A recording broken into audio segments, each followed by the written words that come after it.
Timing on you is horrendous. We literally just gone live. Welcome back to XG Files. So Ronnie's wearing a kit. I'm not wearing a kit because I think Janine completely overstated how my weight loss has gone and brought me a large down. I've done all right. I've not done that well. It looks a little bit spray on. I got in it, which is pretty nuts actually. I'm going from a 2XL to a L. She's brought me an XL now, but I can't put it on because we're already on air. Don't worry about it. You can smile though.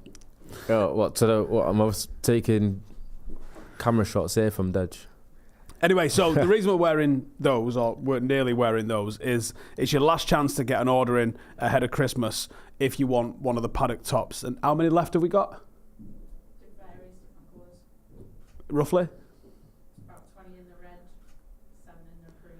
Right, so there's only 7 of those left. That's not a lot at all. And there's about 20, 25 of these ones left, the red and black. So if you want to get one, all of our shirts sell out. Now, we don't say that as a joke.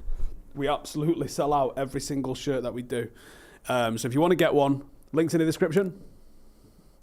Link is in the description. Go get one. Nice Christmas present for everyone. Sorted. Obviously, circumstances dictated last night that the video that we had planned, which was a look ahead to this game tomorrow night, massive Premier League game, got derailed and ended up remembering Abdul, which I think was the right thing to do in the circumstances. But I still wanted to make this video. We still wanted to have a look ahead towards the Arsenal game because there's a lot riding on this. I lean towards it being a little bit of a free hit, you know. It didn't, because we did schedule it for you to do last night, but it didn't feel priority. It didn't feel like that important last night. But it's definitely one of those where in our line of work it's a huge game. So it's something that we have to look ahead to. It's something that we have to kind of have some sort of expectations for in terms of United. And I'll be real with you. Out of all the people that would have been like, just talk about a fucking game, I think Abdul would have been one of those. Yeah, no, he would have. He some data points on it or some sort of tactical. It would have been. I know he was a big advocate for Rashford. I know he did a lot for him as well. But yeah, and for me anyway, personally, Arsenal's always a game, one of my most intensely, almost nerve-wracking type of fixtures for me. I know a lot of Arsenal fans. I don't like Arsenal fans. I don't like Arsenal. I don't like anything about them. I don't like most of their squad. I think their manager's a dickhead. And it's one of those situations where I've almost always seen them as a bit of a banner club, especially for a majority of the last 10 years or so. And I very much enjoy when they aren't doing well, but it's a time where they're almost at a level that we aren't at the moment. So it does feel like a bit of a free I wouldn't hit. even throw the almost in. I'll take the almost out. They are at a level we're not at the moment. They've hit runs of consistency and title challenges that we haven't in the last decade. Yeah. So, you know, I will give them credit for that. Can they get over the line? It's a big question mark. I don't know if they can. It's going to be one of those where, obviously, he's treated this, Amorim, he's treated the first few games almost like pre-season, where he's just looking at different players, he's looking at different situations, kind of who can sink or swim within his system. So you can't even predict what the lineup's going to be. We don't have, our injury issues obviously have pretty much nowhere near been as bad as last season. We almost had everyone fit post-international break. Obviously we've had a couple of setbacks. We've got Mainu and Martinez that are suspended as well. But you know what? Like when I was picking my 11 for the preview, with those two being missing, I was kind of like, I thought I was going to get pelters for that, but to be fair, Mainu maybe, but I wouldn't have started Martinez if Shaw's fully fit against this Arsenal side. I know people would say that you got to focus on you, but it's more about his ball playing ability. His ball playing ability is important, but I don't think you lose a whole lot of ball playing ability with Luke Shaw though. That's the thing. No, I think Luke Shaw coming in as a backup for him isn't one that I'm massively arsed about, and I actually think that even with a fully fit Mainu, you know, all right, he played against Everton, but I thought he looked rusty against Everton. I actually think Casemiro and Ugarte would have been the midfield I'd have gone with if everyone was available anyway. So I'm hoping it's Casemiro. Like if it's as long as it's not like Eriksen and Bruno or something mental, I'm going to be all right with it. Surely it's Ugarte, right? Surely. Because even if you go off what Amorim's been saying, he said obviously we've had a couple of wins and a draw since he's been here, haven't we? Yep. Against Ipswich where he got lucky. and you can tell that he's not really been. His analysis hasn't been results based. He's looking at performance only. He's obviously seeing things and trying things out. I wonder if tomorrow this changes. Because he even said, oh, the wins are a bonus, but I think he's got the bigger picture, which is what I like about him. And I don't know whether that will obviously continue into a game tomorrow where probably a manager would be inclined to go a little bit more pragmatic, be a little bit more safer to not get turned over. But he might just go the other way and say, I want to actually put the players in a bit of an uncomfortable situation by playing my way and see how they react and see whether they can do it. Because eventually United are going to have to get into a position under him where we're going to Emirates looking to win. Do you know what I mean? And so that's the thing. expected to compete. Do you know what I mean?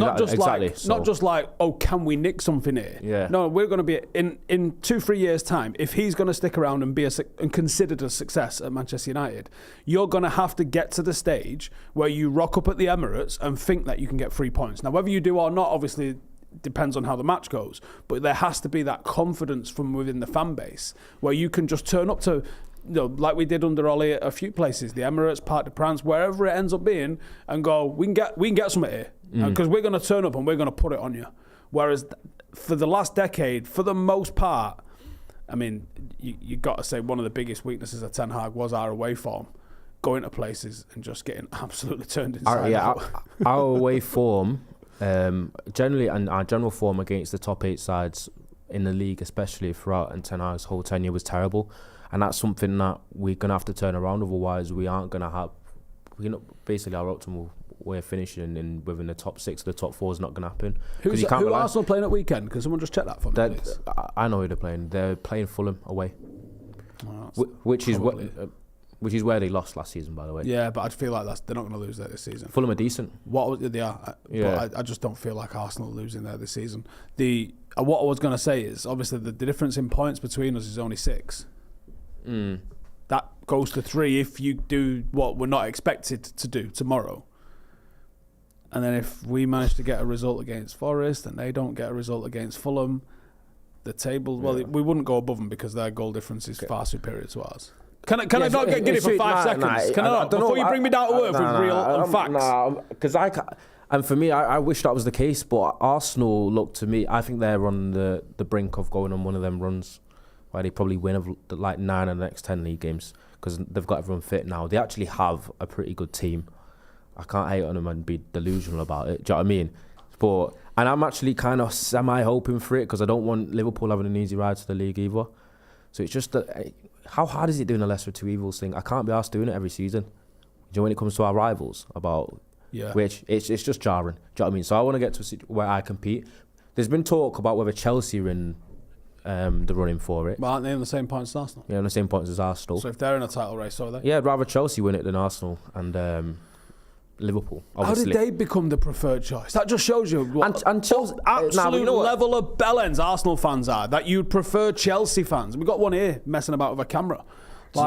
Exactly, and as for Chelsea, and I don't really have any love whatsoever for Chelsea either. Do you know what I mean? I just don't really necessarily hate them as much as the others. Do you know what I mean? But I don't really have any love for them either. So it was one of them. But in terms of us, because I've always had this belief that I don't think it's going to be a gradual thing with United in terms of getting back up there. I think it might be a situation where United all of a sudden something just clicks and we might be in and around the title challenge within the next couple of years. But I think a lot has to go right for it to happen. But I feel like it can. Can it hurry up? Do you know what I mean? Oh my! I'm just going to keep saying it until it does. But spent my entire 30s watching United be garbage. Now I know up to my 30s, it's pretty good, right? Yeah. From 83 to 2013, you could argue it was probably the golden era of Manchester United. I spent my entire 30s out of shape and watching United be shit. Let's fix that now. Yeah, we've rewound one of them. Let's rewind the other one. Let's see United. Do you reckon it come hand in hand? I hope so. I feel like you should almost. I'm going to cling on to any little hope that I can that this is linked. You should almost blame United. You should almost blame United for it. Yeah, maybe it is. Maybe there's a lawsuit there. Yeah, but mental health reasons, Man United ruined it. Yeah, another thing that I was going to mention though, obviously just keeping on the game here, is I'm obviously more asked about how we play though than the result. I'm looking at it from a perspective of if we perform admirably and perform well, and I see stuff to be positive about and we lose because Arsenal are just simply ahead of us and a better team, I won't mind. Do you know what I mean? And I don't want to get rodded, obviously. I think that isn't an impossibility, you know. No, it's not, because I watched the line breaking passes from Everton on Sunday, going Jesus. But there is also that aspect of it, like unlike Liverpool and City in recent years, where they've almost played against United with the belief of we're going to trounce these, and they almost go out and do it, and they've got that kind of vigour. I don't think Arsenal, as I've said to you, have that same type of mentality. I think they still have a bit of... Our record at the Emirates is terrible, but Arsenal never... They never dick us, really. Do you know what I mean? I think they have a situation where whenever they play us, they do have a little bit of that. All right. Oh, no. All right, that's kiss of death, that. No. It's the juju. United trade vibes. It's not the juju. I know that's how juju works. But... all right, I'm gonna pretend I never said that. But I'm just hoping that it's like, if it's a narrow 2-1 loss or we can nick a draw, I'll be buzzing. But for me, United have players that can hurt them. It's just whether we put it together or not. And it's just my thing of, if we were like a few months more down the line with Amorim, I'd be a bit more confident, because it's early days and players are still figuring it out. Game. Do you know what I mean? Third league game. He's not had a run out of all of his players just yet. Nah, but me, I'm not gonna lie. Even though it's early, and I'd want to be kind of sensible about it. Being rodded by Arsenal might finish me off. I'm not gonna lie. All right, let's look on the sunny side of stuff for a change for a minute, right? What if we beat them? If we beat them, is it time to get actually giddy? If are we finishing top 4 if we beat them? Arsenal? If we beat them, that every Arsenal fan on X has to block me. Is he going to be that unbearable? I can't. I'm here for it. How unbearable I'm going to be when United are actually good again, though. We're doing a video on Thursday morning with Joel, me and Rio. Yeah. It's all to roll be for one at the moment, isn't it? But yeah, top four is a possibility, because I know me and Jay were speaking upstairs, and Joe as well, whether we could catch City in terms of the top 4 race. That's a mad thing to throw out there, but the form that... How long... Right, look, there's 10 things to discuss here, but how long is this form going to last for City? Because they can't get dumped out. That's what I'm saying. There's going to be an end. Salford aren't going to put them out. It's not that bad. They've got Forest tomorrow at home, and then they've got, I think... See, that could either be 0-0. Oh, it's all continued. Or beat them 5-0. And they've got Palace on the weekend. City can very easily win both those games and then they're back on track again. Do you know what I mean? I don't think it's going to be something that flips around immediately. I don't think they're going to be in and around and challenging for the title anymore. But I don't think they're going to be as bad as they've obviously been in the last couple of months. But I think we have to also worry about Chelsea, because Chelsea looks strong as well. Because then you've almost... We said it for the last, 18 months, that there's too many good players in that squad for them to just be continually shit.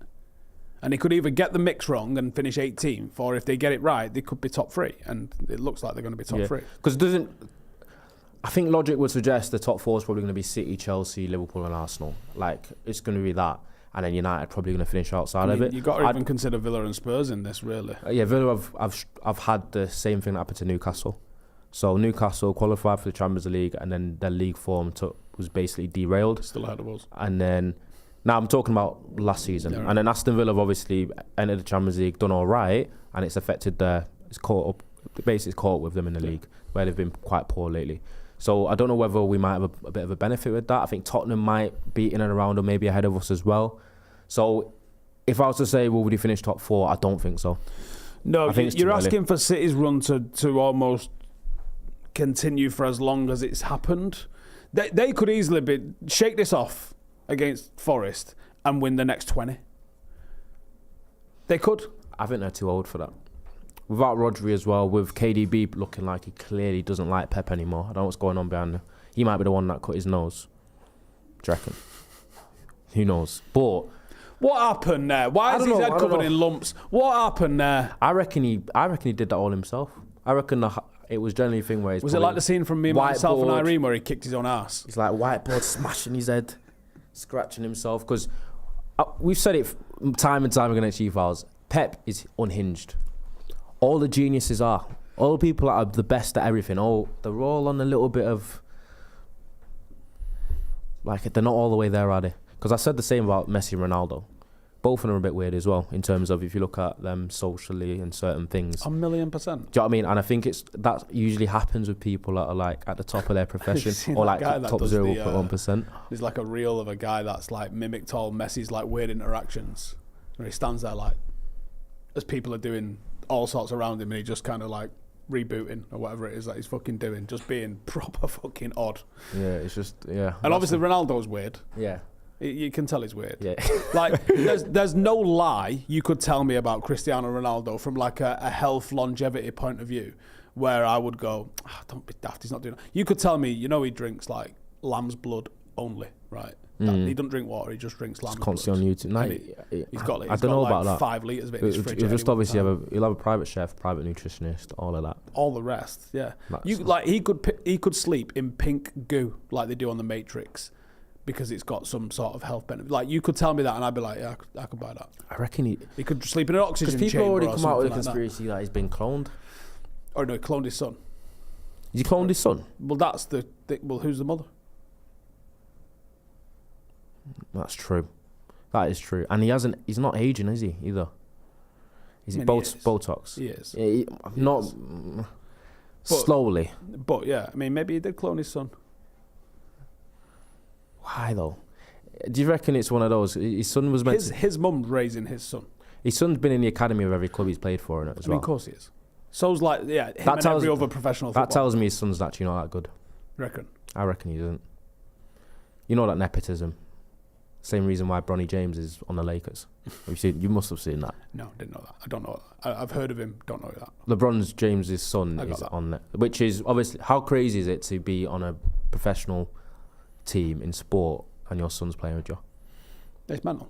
It's mental, and he's nowhere near as good as any of the prospects that could have been drafted ahead of him. But because you know how it works, and everyone's got like a severe problem with it when nepotism is used all over the world in every single profession.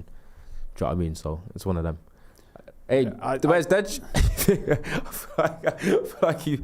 I just realised then you're looking at me like I was sending a shot. Yeah, I wasn't. Do you know what I mean?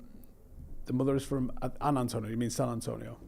Is it? Yeah, people are saying the mother is some random American one. Yeah, but I personally find it's weird that she's not been involved in his life, and he's been raised by his mum. That's another one about on that, but with City, another one about fourth place and whether they'll finish top four is we don't know what's going to happen to City in their cases in the new year. And is that a cause for this run of form? Have they been briefed up? Hey, listen, it don't look good. Now, I reckon if you see City selling half of that squad come January, they've been briefed. Like if they're suddenly like. Is that why they literally bought no one in the summer? They bought Savio from a partner from club. Themselves. A partner club, so that was a bit. From their left hand. And I don't know, it's weird. I think. If there's a fire sale in January, if like January the 1st comes round, you're like, City have just sold Ruben Diaz, and you're like, that's weird. What team, what player, like which players would actually stay at City if they get relegated to the Championship? None. Rico Lewis. I think Rico Lewis is an industry plant, by the way. Elaborate. What? Oh my God. Listen, he's people call him the epitome of woke football. Because Rico Lewis is playing for arguably the best football team in the world, starting. They were. And you could argue that he doesn't start for any other Premier League team.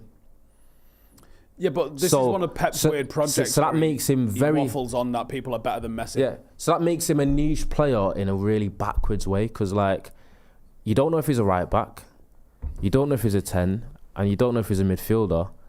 He's pretty pedestrian at all of them. He's like the most system player I've ever seen. He's also got an England call up from it. I feel like he's one of those players where he's so lucky to play for the club he's played for the manager he has, because it's giving him a career. He comes through Ipswich and he doesn't. Yeah, does he come through the Ipswich academy? Does he come through like the Southampton academy and make the first team? Like where does he actually play? Because he's not good defensively. He's about 5'2". He's not quick. He's weak, and he's. People are saying left or right back. Oscar Bob would stay at City, says Ross. Nah, he's definitely. I don't know. It's a strange one. Do you know what I mean? I don't know. So I'm hoping that when we play him in a few weeks, because we play City soon as well. We probably play City when they just run into good form. Is probably what's going to happen. But I'm hoping that they actually play Rico Lewis. Because imagine like Rico Lewis against like Rashford or someone like on a breakaway. That's how he's... City fans have said a lot of goals that they concede come down his side or his fault or him switching off whilst also not being able to defend anyone. And then on the ball, all I see him do is sideward passes or pass backwards. Someone said Rico Lewis won a comp.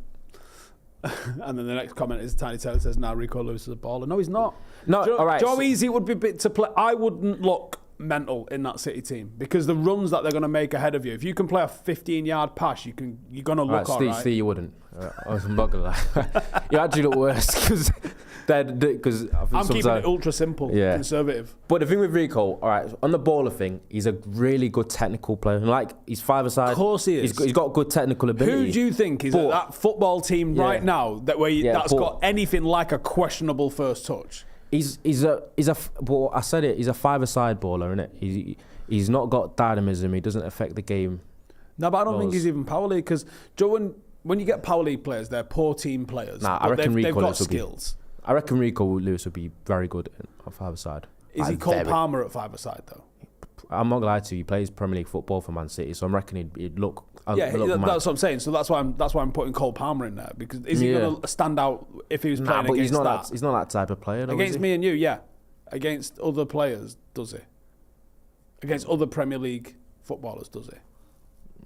Probably not. Who do you reckon the best? So if we was just to say United and City Academy prospects last 5-6 years, who do you think is the one that you go, oh my goodness, he would just give you twisted blood? Who do you think looks the best in a cage? Mason Greenwood. Do you reckon? Yeah, if he wasn't a strange man. What about Angel Gomez, someone like that? Angel as well. I've done five-a-side with Angel. Very, very good. Nuts. I've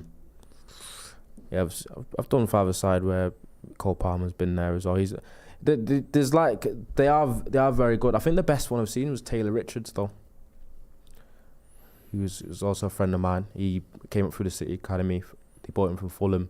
Then he went to QPR, Doncaster. I think nothing's at QPR now still. I think he's the best I've seen in terms of five-a-side. He was at Brighton as well. But do you like riding the bench?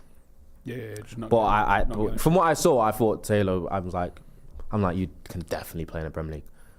Do you know what I mean? But football sometimes it doesn't always go your way. The cage is a different sport, isn't it? Let's be honest, it's a totally different sport. Ridwan said Ravel Morrison and Pogba. Kobe, I think he'd be good in a cage. I think he'd suit. Obviously, he's got Mainu's another one. Yeah, Mainu's another one. Especially because Mainu's got the strength, don't we? You could get near him. Yeah. Do you know what I mean? You only pin someone. Ridwan says, do you think Pep sees Rico Lewis as Kimmich? Not as good, but wouldn't surprise me. No. Wouldn't surprise me if that's what he's thinking. But you're right. He's so far off. But even Kimmich was about 3 inches taller than him. Oh, hang on. Yeah, Thriller. So, have you ever lived in London for any period? Kimmich is good. No, I've never. No. Kimmich is good. He's a decent defender as well. I think Rico is. But no, I've not lived in London at all. So we had a comment last night from Thriller, which was like he used to coach someone in London that looks like a couple of years younger than you. He thought it might have been you. Obviously not. Gaz says City playing Salford would be an experience for them and will make them aware of what playing EFL League 2 is going to be all about when they get dumped down to their league. Hilarious if they do. Yeah, because we talked about Arsenal and we got Arsenal in their draw as well. They killed us with that, haven't they? Yeah, I didn't like that. I wouldn't. What? Couldn't we got like a Dagenham and Redbridge or something? To be fair, because I'm actually confident about that under Amorim. Under Ten Hag, I would have actually worried about that fixture. You're laughing, but I saw us got almost borderline outplayed by Newport County away. It's happened loads the last 10 years. With first team players playing. It's happened loads the last 10 years. You know what I mean? So I think we'd actually go there and it allows some of our forwards can get the stat padding in. Me and Joe were just talking about this on a video that's coming out on the fan channel. Is it today, Ethan? Anyone? Is that video going out today? That video that they filmed before, is it going out today? Cheers, Ethan. Wasn't sitting here for 5 minutes waiting for an answer out. Nice one. Yeah, so that is coming out today when Ethan pulls his finger out of his ass. And we were talking about our forwards. And I saw this on a clip this morning. Someone was saying, Anthony's been a better signing than Jack Grealish. Discuss. When you consider the context of the team that he's been in and the fact that Grealish costs more, and there was so much more expectation he would be more of a success. Now, obviously, he's won the lot, but it's not been because of him. It's like saying Hasn't scored in a calendar year. It's like... Has he scored this year? He's got less goals and assists than Ante, I'm sure he has. This is honestly like saying fucking, I don't know, diarrhea of constipation or something. Do you know what? I'm here for it though. Anything to just get somewhat over him. So, but commenters, what you're saying? Is Grealish a worse signing than Anthony was? Because I personally think Anthony's the worst signing United ever made. It's interesting. Jack Grealish has been an awful signing and one of the worst value for money signings possible that no one talks about enough because he's a good lad that people see goes to the pub and that or whatever it is. I don't know what it's mad like how some players get criticised a lot more than others. I think obviously he can hide. Did he get done drink driving in COVID? He can hide behind the guise of the fact that he's playing for a team that's winning everything year in, Marco's year out. got more coverage going to a basketball game and taking his gloves off than Jack Grealish is literally like crashing a car did. That's not the media coverage of Rashford's mad though, isn't it? Obviously, I harked back to the New York Knicks thing. I thought that was really strange, the reaction to that. But Anthony has more goals than Grealish since coming to England. Wow. Does he actually, Anthony? That's what the comment said there. I don't know if that's factual. There's no way Anthony scored more goals for United than Grealish has for City. I doubt that. I know Anthony's played a lot less games. You've also got to think of the squad around him. Would Anthony score more if he was playing for City? Probably, yeah. There you go. He might have actually performed better, which is funny enough.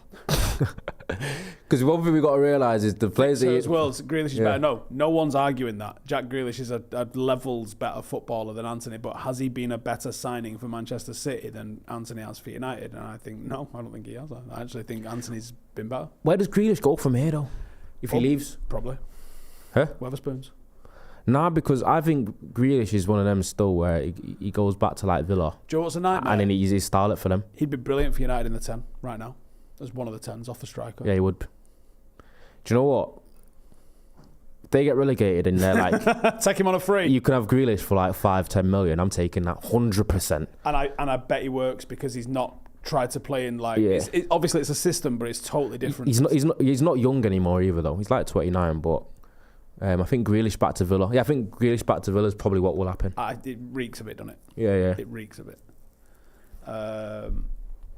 Loads of people saying back to Villa for vibes. Theo says we need to enable our Detroit Pistons mentality, shithousery. Yep, I'm here for that. They were also just hard. Grealish is another player that would be playing for United if it was the third year, isn't it? Yeah. And he's one of those... We were close to getting him at one point. I think, didn't we say no to him at 40 mil? And then we wouldn't pay 80 and he ended up going to City for probably have Grealish and Cole Palmer in it.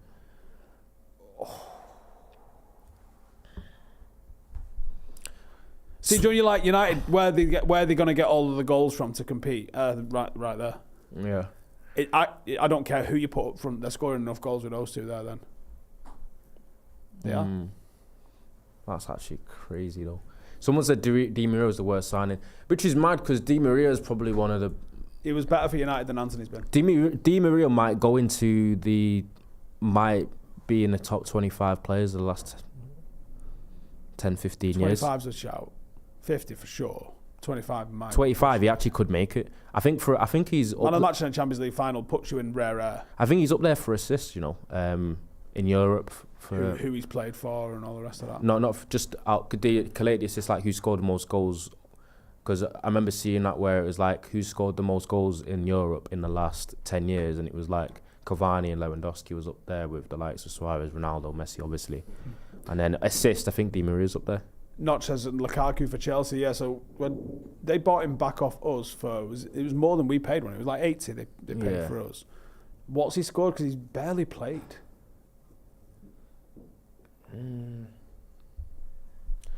Has he? Yeah, he's not played for Chelsea. I know he's been out on loan at least once. It might be twice. Is even still? He might even still be a Chelsea player now. I don't know. Might even be on loan now. Lukaku? He was sold, weren't he? I'm pretty sure he was sold. They were desperate to cut their losses because they wanted to sign Samu, who went to Porto, and then Adeboale says Alexis Sanchez is the worst ever, seconded by Bebe. Yeah, but we didn't spend 80 million on him. You have to take into context how much he cost us. You have to. Theo says Lukaku's the modern day Anelka. Is that in terms of what he cost and the moves that he's had? Isn't he the most expensive player in the history of the world in terms of like the money that's been spent on him? Lukaku. Probably, yeah, 100%. The fees that he's had, yeah, insane. Pogba might be up there as well. Someone says stat padding in France. Do you know what? People need. I've said this. I think Ligue 1 gets discredited more than it should. It's not as bad as people make out when I've actually looked at games and looked at stuff, especially on the scouting level when with the Wii Scout access. I think it's one of the leagues where you can find an under 23, under 21 absolute gem, where they actually translate better to the physicality of the Premier League. I think the physicality in Ligue 1 is the nearest to it in Europe. The speed and like the power involved and the strength. That I think that's where I'd go. Notch says Anelka was undoubtedly a better striker than Lukaku. Yeah, I'm not arguing with that. Nicolas Anelka, he was a player, you know, mental but a player. Yeah, you sold to Napoli, Lukaku. You know what's funny? Napoli signed Billy Gilmore from Brighton, Scott McTominay. Serie A come shopping in the Premier League, and it ain't taking the best talent either. The thing is, it always. And the thing is, getting them $1.99 DVDs. No, but they always do well.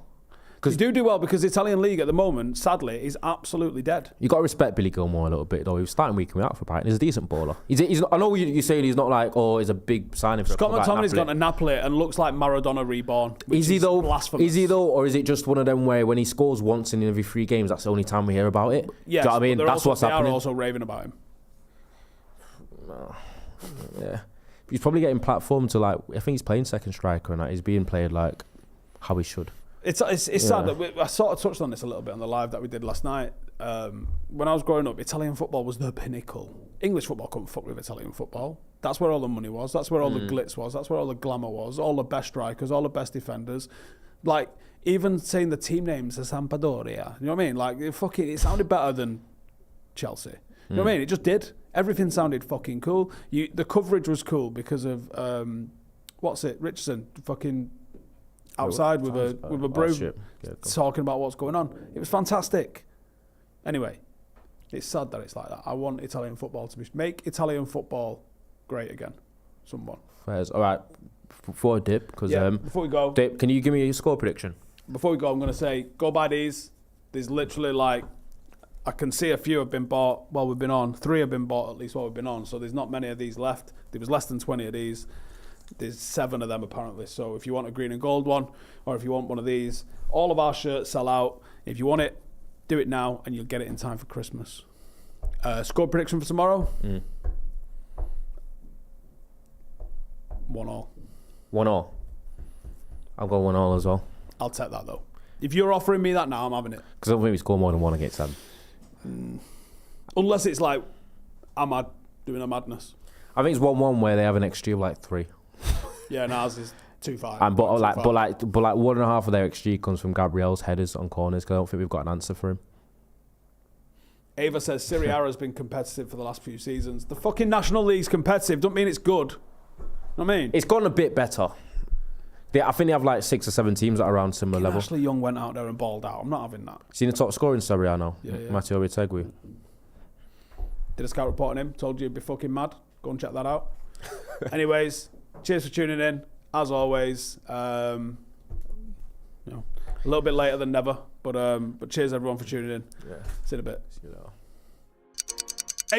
Thank you for watching the video. If you are new around these parts, then don't forget to subscribe. My channel is proudly supported by my community on Patreon. If you'd like to get a little bit of extra content, a Discord group, meetups, 5-a-side games, weekly podcasts, behind the scenes, and even an occasional bit of transfer news as and when I get it, then for the price of a pint, you can show your appreciation for the content that we make and get some goodies for doing so as well. Check the link in the description or click the button right here. You'll also find all of my socials here too if you want to follow me on any of those platforms. Nice one.